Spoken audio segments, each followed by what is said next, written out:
Has the free trade agreement increased trade and been prosperous for Canada? When the trade talks started, Canada had a trade surplus with the United States. With the introduction of free trade, this surplus dropped dramatically. In 1989, the first year of free trade, Canada's trade performance was the worst in its history. By 1992, its trade surplus had dropped by 50%.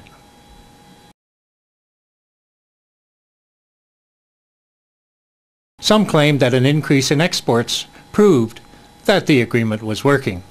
True, exports had increased during the first 3 years of free trade by $47.1 billion. But imports grew by $77.6 billion over the same period, thus resulting in a cumulative trade deficit of $30.5 billion.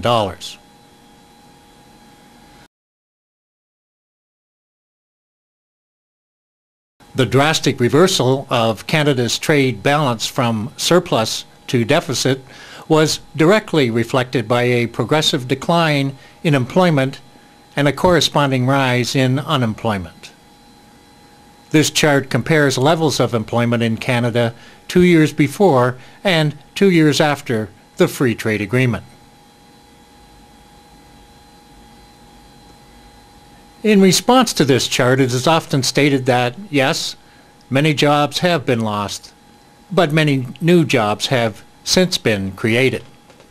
Nevertheless, the promise of increased prosperity from free trade remains unfulfilled.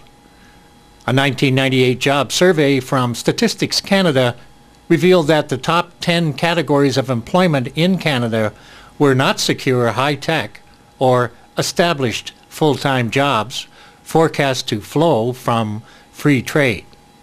Rather, they were, for men, the number 1 job, truck drivers. Number 2, retail sales, janitors, retail trade managers, farmers, sales reps, motor mechanics, material handlers, carpenters, and construction trade laborers. For women, the number 1 job was in retail sales, secretaries, cashiers, registered nurses, account clerks, elementary teachers, food service, general office clerks, babysitters, and receptionists.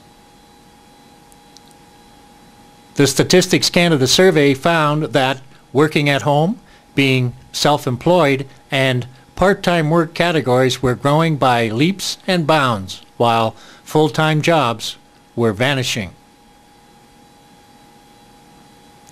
In the first 3 years of free trade, 1.4 million jobs disappeared.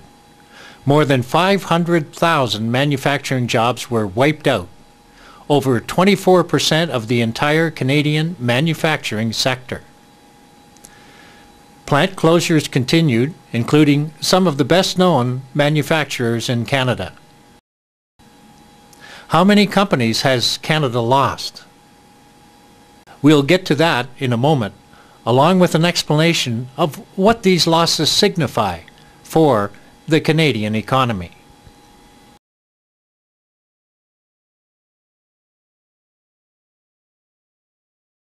One week before the 1988 election, Prime Minister Mulroney vowed to Canadians, quote, "I would never sign a treaty that would jeopardize social programs."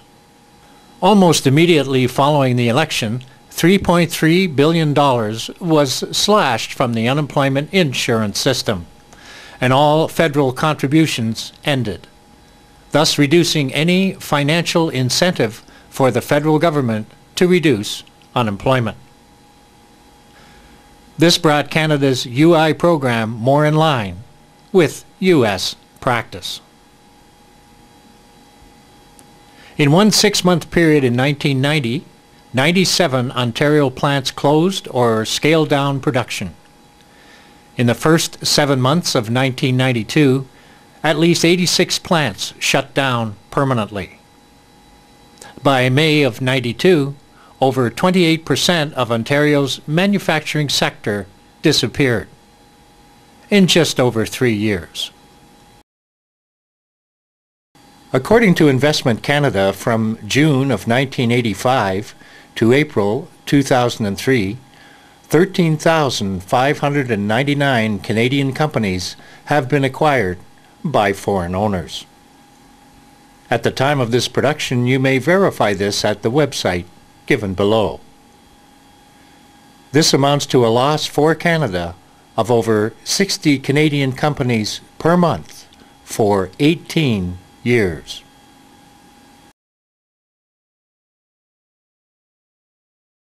From the founding of the General Agreement on Tariffs and Trade in 1947 up till we signed the Canada-U.S. Free Trade Agreement, we traded with the United States under the General Agreement on Tariffs and Trade, now called the World Trade Organization rules. But in 1988, we removed our exports to the United States from international law and placed them directly under U.S. trade law.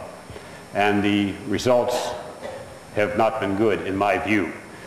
Ever since 1947, the Americans were never able to level a tariff against our softwood exports, for example.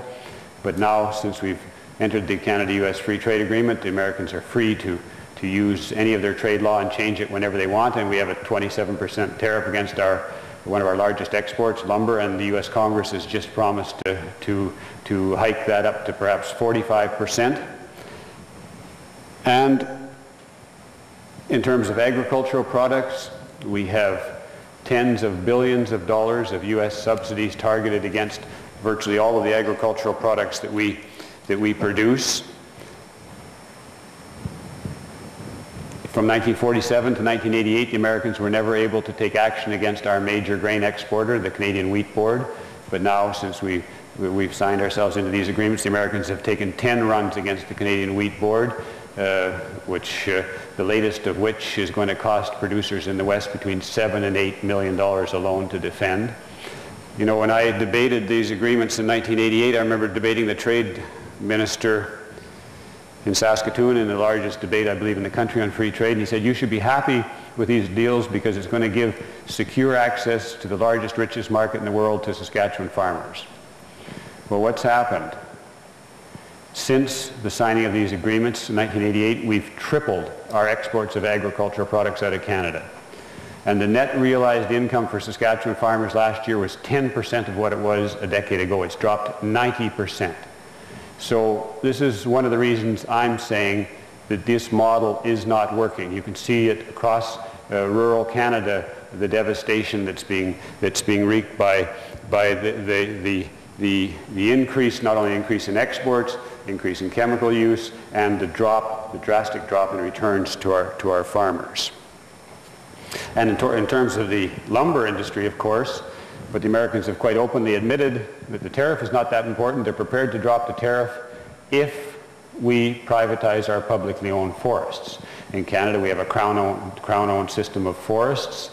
The U.S. industry would like to buy up our forests, and they've stated that if we move to a private system of land forest tenure in Canada, they will drop the 27% tariff, but they want to even have inspectors on the ground to make sure that the privatization is handled to their interest.